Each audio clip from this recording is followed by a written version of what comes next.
আসসালামু আলাইকুম। আমরা তো জানি মানুষকে বলা হয় আশরাফুল মাখলুকাত। এর অর্থ কি? এর অর্থ হলো মানুষ সৃষ্টির সেরা জীব।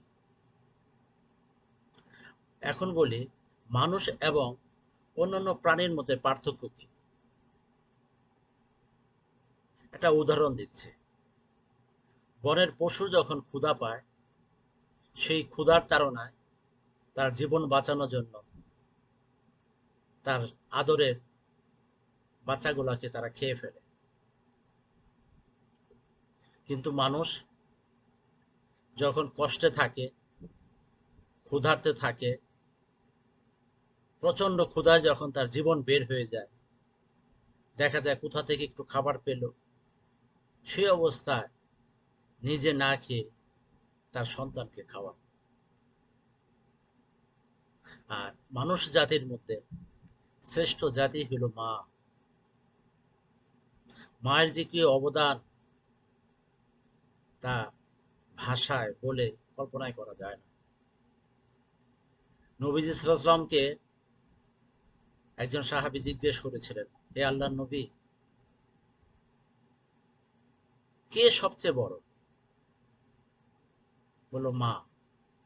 আবার জিজ্ঞেস করলেন, তারপরে কে বড়? বলল মা। আবার জিজ্ঞেস করলেন, আবার তার চেয়ে কে বড়? বলল মা। চতুর্থবার যখন জিজ্ঞেস করেছে নবীজি সাল্লাল্লাহু আলাইহি সাল্লামকে, তখন নবীজি বলেছেন বাবা। এই যে মা, এটা কি শুধু মানুষ জাতির মধ্যে মা সর্বসেরা? না, প্রাণী জগতের মধ্যে বিদ্যমান আছে। আপনি মাকড়সার জীবন দেখেন। আমরা বলি চেলা, একটা প্রাণী, সাপের মতো দেখতে। মা চেলা, মা মাকড়সা যখন তারা নির্দিষ্ট একটা জায়গায় ডিম পারে, দীর্ঘদিন তাদের ডিমে তা দিয়ে বাচ্চাগুলাকে ফুটায়। বাচ্চাগুলা যখন ডিম থেকে বের হয়ে আসে, প্রথমত তারা কিছুই খেতে পায় না, তাদের খাবার প্রয়োজন হয়। আর বাচ্চাগুলা, সবগুলো বাচ্চা মিলে আস্তে আস্তে আস্তে আস্তে মা চারাটাকে খেয়ে ফেলে তাদের ক্ষুধা নিবারণ করে। একই মাকড়সা খেতে একই। কি দারুণ, কি আজব কথা!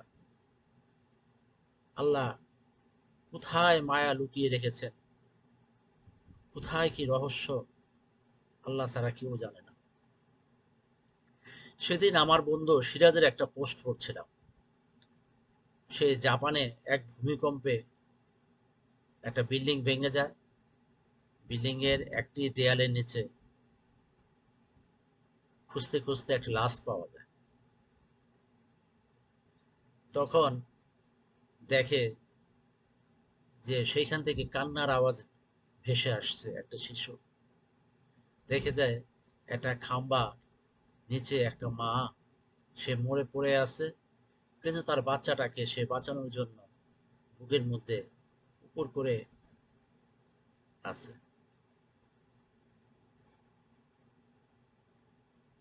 এই হলো মা। আর আমরা সন্তানরা কি করি? এই মা বাবাকে আমরা অবজ্ঞা করি, মাকে আমরা বৃদ্ধাশ্রমে রেখে আসি, মার খোঁজ খবর নেই না।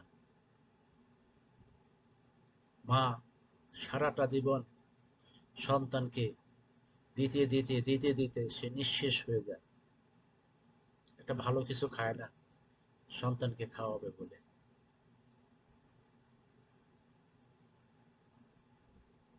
মার ভালোবাসা, যদি বলে যে সাগরের তলের গভীরতা আছে, তো মায়ের ভালোবাসার গভীরতার শেষ নাই। আল্লাহ কোরআন শরীফে শিখিয়ে দিয়েছেন, রাব্বি হামহুমা কামা রাব্বায়ানি সাগীরা। অর্থ, হে আল্লাহ, আমার পিতা মাতা যেভাবে আমাদেরকে আমাদের শিশু অবস্থায় আমাদেরকে যত্ন করে লালন পালন করে বড় করেছে, তুমি আমাকে সে তৌফিক দান করো, আমরাও যেন আমাদের বৃদ্ধ বয়সে পিতা মাতাকে সেরকম সেবা যত্ন করতে পারি। এই দোয়াটা হলো জীবিত পিতা মাতার জন্য, কিন্তু আমরা জীবিত অবস্থায় এই দোয়াটা করি না। মা বাবা মারা গেলে আমরা এই দোয়াটা পড়ি, নামাজের শেষে বলে রাব্বি হাম্মা কামা রাব্বায়ানি সাগীরা।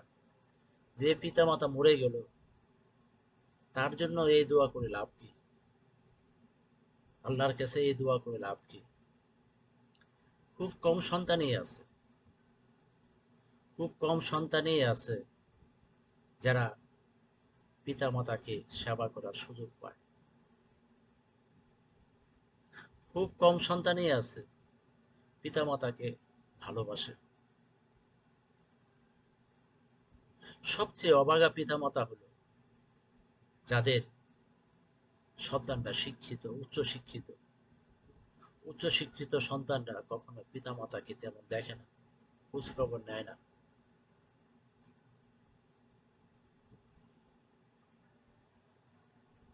আমরা বেহেশত খুঁজি, আমরা কাবা ঘরে যাই, হজ করতে যাই, অথচ নিজের মায়ের কাছে বেহেশত, বাবার কাছে বেহেশত, সে বেহেশত আমরা খুঁজি না।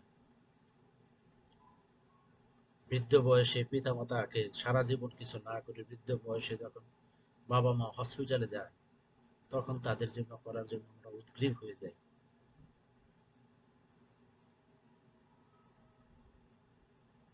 আজকাল প্রায় বিভিন্ন খবর শুনছি,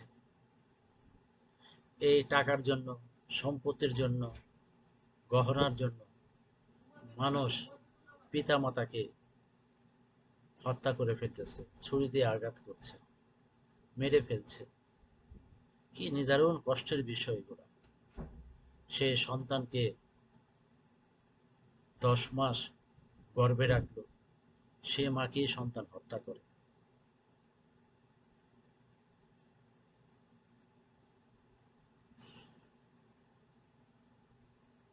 আমরা আসুন আমরা পরিবর্তন হই, আমাদের সমাজটাকে পরিবর্তন করি, বৃদ্ধ পিতা মাতাকে ভালোবাসি, তাদের খোঁজ খবর নেই। যেই পিতা মাতা তাদের সুখ কখনো দেখে না সন্তানদের জন্য, সেই পিতা মাতাকে যখন বৃদ্ধ বয়সে উপনীত হয়, তাদেরকে আমরা সুখ দিই না, কষ্ট দিই। এ থেকে আমাদের বেরিয়ে হয়ে আসতে হবে। আমরা বলি অনেক গুনার কথা বলি, কবিরা গুনাহ। 5টি কবিরা গুনার মধ্যে একটি অন্যতম হলো বৃদ্ধ বয়সে পিতামাতাকে কষ্ট দেওয়া। সে কথা দিয়ে কষ্ট হতে পারে, খাবার দাবার না দিয়ে কষ্ট হতে পারে, দেখাশোনা করে না দেখাশোনা করে কষ্ট হতে পারে। আসুন আমরা পিতামাতাকে ভালোবাসি, মাকে ভালোবাসি, বলে মায়ের পায়ের নিচে বেহেশত।